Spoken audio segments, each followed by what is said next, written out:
I'm grateful tonight to have these huge minds who have spent their careers digging deep into their fields to share knowledge around immigration, journalism, civil rights, and technology and the arts. One thing that has struck me as I've done these interviews with the editorial is that the people that we sit with have spent years thinking about their craft.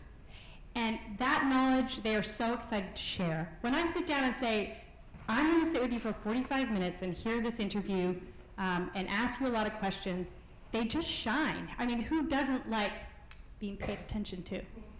So I want us to make that our goal tonight, that we try and get as much knowledge as we can out of these 4 guests up here. And I know there are a lot of smart people in this audience, and I hope you will share with us as well. But let's make this a community event tonight to try and put some facts on the table, to get what knowledge we need, and then go and share it. In considering media, everyone looks at the media institutions, the New York Times, the Washington Post. My own particular view is that we don't pay enough attention to media audiences, because this is largely a question of audience, as much, if not more so, than the institution. And here's where something has really changed radically over 40 years, where just as the United States has, just as income has polarized, education has polarized, so too have audiences polarized. I remember I grew up as a working class kid, blue collar in Dorchester. You know, my dad every night after supper would read the newspaper, the Boston Globe, literally cover, you know, page to page, including the classified ads, where he said there's a lot of information in there, which there is.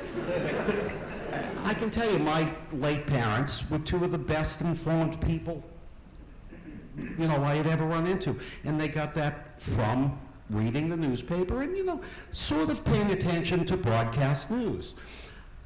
Today, that isn't the case. Affluent people, or people with affluent aspirations, are far better informed than your average working class couple today. And this is a complicated issue where that I think people don't pay enough attention to. The audience for news has radically changed in that it mirrors the stratification of our society.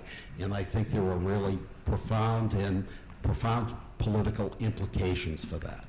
I don't think that an audience in the I don't think Donald Trump could have been elected president of the United States in the 1960s, 1970s, you know, 1980s, 1990s. Donald Trump is a 21st century phenomenon.